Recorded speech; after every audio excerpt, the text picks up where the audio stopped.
साहब, ये जयशाह आईसीसी के सरबराह हैं, लेकिन वो अपनी फ़ौज की कारकर्दगी के बारे में इजहार ख्याल कर रहे हैं। आपको लगता है कि वाक़तन ये दुनिया क्रिकेट में क्रिकेट का मुस्तकबिल एक ऐसे शख्स के हाथ में है जो सियासी तासुब से भरा हुआ है, जो जानिबदार है, जो पाकिस्तान मुखालिफ है और वो नफ़रत के बीज बो रहा है इस एक ऐसे खेल में जिसको शरफा का खेल कहा जाता है? जी बहुत शुक्रिया। एक तो मेरे ख्याल में हमें हिंदुस्तान के अंदर जो तब्दीली बहुत अरसे से आ रही थी और हम गफलत में मुब्तला थे कि शायद वो तब्दीली बनती है, शायद वो मोदी के गिर्द घूमती है या हिंदुत्व के एजेंडे के गिर्द घूमती है, और जब ये एजेंडा सियासी तौर पर डिफीट हो जाएगा तो मामलात बेहतर हो जाएंगे, हिंदुस्तान की तवाज़ुन अपना बरकरार रख पाएगा। वो गलतफहमी हमारी दूर हो जानी चाहिए। जयशाह जिस माइंडसेट को रिप्रेजेंट करता है उसका इजहार होता रहता है कि जिस तरीके से हिंदुस्तान ने तमाम दुनिया के क्रिकेट के निज़ाम को चलाने वाले इदारों को तलपट करने की कोशिश की। आप भी इसका तजिया करते रहे हैं। दुनिया के जो बड़े बड़े खिलाड़ी हैं, हमें माइकल होल्डिंग की बातें भी याद हैं जिसमें उसने वाज़े अंदाज से बताया था कि कैसे एक मुल्क जो पैसे देकर दुनिया क्रिकेट के अंदर अपनी मर्जी कायम करना चाहता है वो क्रिकेट के लिए कितना तबाहकुन है। अब जयशाह का जो बयान है वो एक शख्स की नुमाइंदगी नहीं करता, उसके माइंडसेट की नुमाइंदगी नहीं करता। ये एक पूरी पॉलिसी है जो हर शोबे में लागू की है उन्होंने। उनकी फिल्मों का अगर आप रुख देखें, उनके मीडिया का आप रुख देखें, उनके सियासतदानों के बयानात का आप रुख देखें, और आप जो शख्स जहां जहां पर बैठा हुआ है उसकी बातों से आपको अंदाजा होगा कि ये हिंदुस्तान के अंदर से जो नफरत है अब उसके ऊपर आप बंद नहीं बांध सकते, वो आपको हर जगह पे नजर आएगी। तो मुझे तो इस लिहाज से तो हैरत और परेशानी है कि इस शख्स के पास जो पोजीशन है उससे उसने दुनिया की क्रिकेट चलानी है, लेकिन इस लिहाज से मुझे कोई हैरानी नहीं हुई क्योंकि हम इन चीजों को बहुत देर से देख रहे हैं। सिर्फ ये कि इनके जो नए शवाहिद हैं वो जरा शॉकिंग हमें नजर आते हैं। तलत साहब, आप क्या समझते हैं पोस्ट करके डिलीट कर देना, कल से हमारा PSL भी दोबारा से शुरू हो रहा है, ये शरारत क्या सिर्फ हमें परेशान करने के लिए तो नहीं की उन्होंने? देखिए, आपको भी पता है, हमें भी पता है, ये पोस्ट करके डिलीट करने की वारदात जो है ना, ये बिल्कुल बचगाना वारदात है। और आपको पता है कि जब पोस्ट हो जाता है फिर उसका एक इमेज बन जाता है और उसके बाद वो इमेज जो है वो वायरल हो जाता है, वो दुनिया भर के अंदर उसके लाखों करोड़ों उसके इंप्रेशन आ जाते हैं। तो पोस्ट करके डिलीट करना तो बिल्कुल एक अहमकाना सी बात लगती है। जो वारदात करनी थी उसने कर दी, उसने अपनी जो जिसको वो कौमी जिम्मेदारी समझता है उसको भी पूरा कर दिया और अपनी नौकरी बचाने का बंदोबस्त भी कर दिया। अब देखना यह है कि एक शख्स जो ऐसी पोस्ट करता है, पोस्ट करने से पहले जाहिर हादसाती तौर पर नहीं हुई होगी, उसने लिखा होगा, उसने फिर उसको पढ़ा होगा, उसके अंदर को गलती दुरुस्त की होगी, फिर बटन दबाया होगा, फिर उसको वहां पे रहने दिया, फिर उसको डिलीट किया, तो पूरा अमल है। तो पोस्ट के हो जाने के बाद डिलीट करना बेमानी एक चीज है। इसने अपने जहन का इजहार कर दिया है। ये शख्स जो दुनिया में जंग और न्यूक्लियर जंग की बात कर रहे हैं, जौहरी जंग की बात कर रहे हैं, उसके फैलाव में मुआवनत कर रहा है।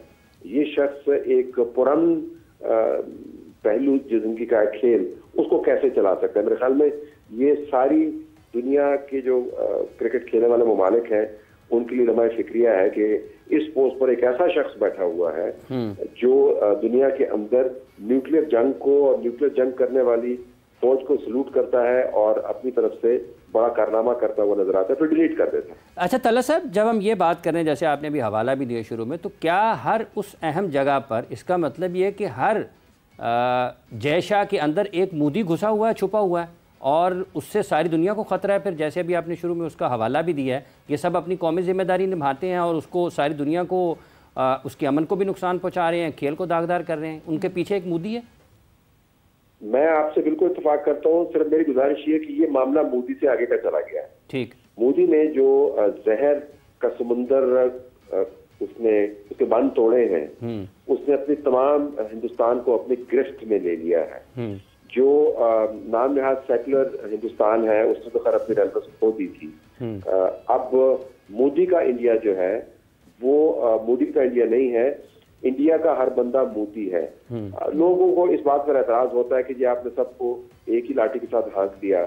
तो भाई जब सब एक ही तरह से हाँक रहे होंगे तो हम एक ही लाठी से हाँकेंगे। आप मुझे बताएं कि इस वक्त हिंदुस्तान के अंदर ये जानते हुए कि ये शख्स 2.25 बिलियन लोगों की जानों को जौहरी खतरा लाहक कर रहा है अपनी अहमकाना पॉलिसी की वजह से, कौन सी आवाज आपको उठती हुई नजर आती है? कौन से लोग हैं जो इसके खिलाफ एहतजाज करते हुए नजर आते हैं? अमेरिका में ट्रंप आया, ट्रंप जीत गया, लेकिन आपने अमेरिका के अंदर ट्रंप के खिलाफ जो रैलीज भी तो देखें, कितनी बड़ी बड़ी रैलीज हुई हैं और हो रही है, एहतजाज हो रहा है, सिविल सोसाइटी बोल रही है। हिंदुस्तान के अंदर एक कब्रिस्तान की खामोशी है और जय शाह के अंदर मोदी घुसा हुआ है, मोदी के अंदर जय शाह घुसा हुआ है। अब फर्क कोई नहीं है, ये सब हर एक ही जुबान बोलेंगे। और एक और दिलचस्प बात देखें, जो लोग जो कौमें जीतती हैं कोई मार्का, उनको इतनी इस किस्म की हरकतें नहीं करनी पड़ती। उनको अपने तमाम औजारों और अपने तमाम जो उनके साइड किक्स हैं उनको इस्तेमाल करने की जरूरत नहीं होती। उनको जय शाह से बयान दिलवाने की जरूरत नहीं होती। वो डेस्परेट हैं कि किसी तरीके से हम हार में से एक जीत का पहलू तलाश लेकिन करें। तलत साहब, आप क्या समझते हैं, ये जो खेल होते हैं ये तो बैनुल-अक़वामी सतह पर अमन की अलामत होते हैं। अब आईसीसी कोई छोटा नाम तो नहीं है। अब इस तरह बैठकर आप बाइस्ड उस ओहदे पर बयानात देंगे तो कोई इंटरनेशनल रिएक्शन तो बनता है ना? क्या समझते हैं आप?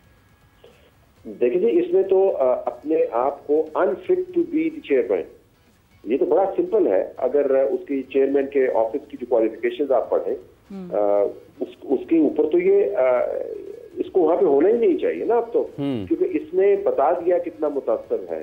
इसने बता दिया, इसने आपने खुद फरमाया कि अमन के मैदान को ये जंग के मैदान में कन्वर्ट करना चाहता है। जो खेल का सामान है उसको जौहरी हथियारों में कन्वर्ट करना चाहता है। जिनके हाथों पर मासूम बच्चों और औरतों के खून लगे हुए हैं उनको ये सल्यूट कर रहा है। He is not fit to be the chairperson. वो फिट नहीं है इस ओहदे के लिए। बहुत बहुत शुक्रिया सैयद तलत हुसैन साहब, आपने अपना वक्त दिया और अपनी कीमती राय हमारे सुनने देखने, और आपकी कीमती राय दुनिया भर में वो लोग जो अमन की बात करते हैं, जो खेल दोस्ती की बात करते हैं, जो अमन के सफ़ीद माने जाते हैं, जो खेल को बढ़ाने की बात करते हैं और जो एक ऐसे मुतासिब शख्स का चेहरा बेनकाब करने की बात करते हैं, आपने उन तक अपना पैगाम पहुँचाया। शुरू हो रहे हैं PSL के मैचेस भी जी। तो कल कराची का और पेशावर का मैच है और बड़ा ही फैसला कुन मैच होगा, क्योंकि इससे पेशावर की पोजीशन जो है वो स्ट्रांग होने के इम्कानात हैं। लाहौर कलंदर्स को पिछाड़ सकेगा पेशावर? पहले तो ये कि अच्छा किया आपने कि इस तरफ आ गए, क्योंकि अब इन लोगों के ऊपर अपना वक्त ज़ाया करना जो है ना वो ऐसे ही मतलब बहस के आगे बीन बजाने वाली बात है। नहीं, हम उन पे नहीं ज़ाया कर रहे राणा साहब, हम उन्हीं पर कर रहे हैं। नहीं, हम उन पर नहीं कर रहे हैं। हम ऐसे फजूल आदमी की बातें करके उसके ऊपर जो है वो ज़ाया कर रहे हैं। नहीं राणा साहब, ये मुनासिब नहीं है। हम दुनिया को उनका जो चेहरा है भाई हमने दिखा दिया ना, अपना स्टांस रख रहे हैं अपने उस तरफ। और